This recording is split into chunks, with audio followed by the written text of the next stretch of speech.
નમસ્કાર હાલ દોસ્તો, આપણે ગયા વિડીયોમાં ધેર ઇઝ અને ધેર આર એ વિશે શીખી ગયા છીએ. આજે હાઉ મેની સાથે ધેર, હાઉ મેની કેટલા સાથે ધેરનો ઉપયોગ શીખવાનો છે. હાઉ મેની સાથે ધેરના ઉપયોગથી પ્રશ્ન વાક્ય બને છે, જેનો જવાબ કોઈ ચોક્કસ સંખ્યામાં હોઈ શકે. જવાબ ધેર ઇઝ કે ધેર આરથી શરૂ થાય છે. ચાલો કેટલાક ઉદાહરણો જોઈએ. How many boys are there in the class? વર્ગમાં કેટલા છોકરાઓ છે? There are 10 boys in the class. વર્ગમાં 10 છોકરા છે. How many mango trees are there in the garden? બગીચામાં કેટલા આંબાના ઝાડ છે? તો there is 1 mango tree in the garden. બગીચામાં એક આંબાનું ઝાડ છે. How many main R there under the tree? ઝાડ નીચે કેટલા માણસો છે?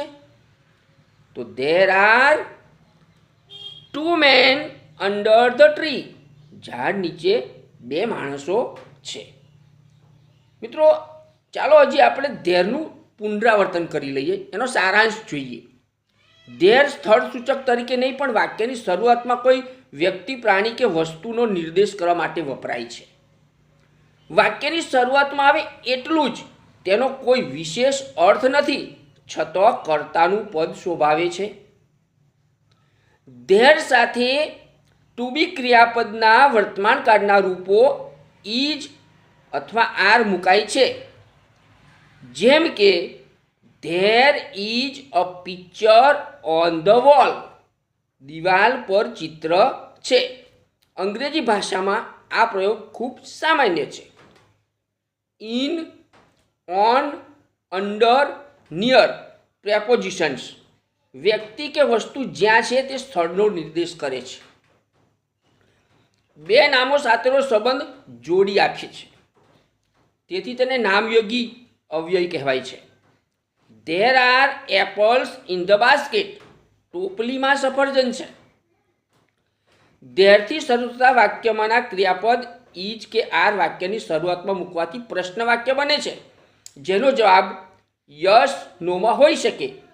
There R books in the bag. Are there books in the bag? તો યસ ધેર આર અથવા નો ધેર આરઝન્ટ. પછી હમણાં હાઉ મેની વિશે શીખ્યા. તો હાઉ મેની સાથે ધેરનો ઉપયોગ કરવાથી પ્રશ્ન વાક્ય બને છે, જેનો જવાબ કોઈ ચોક્કસ સંખ્યામાં હોય છે. આ જવાબ ધેર ઇઝ કે ધેર આરથી શરૂ થાય છે. How many kites are there in the box? There are 4 kites in the box.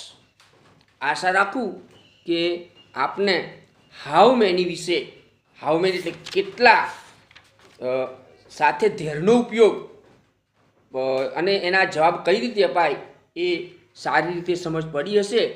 અસ્તુ.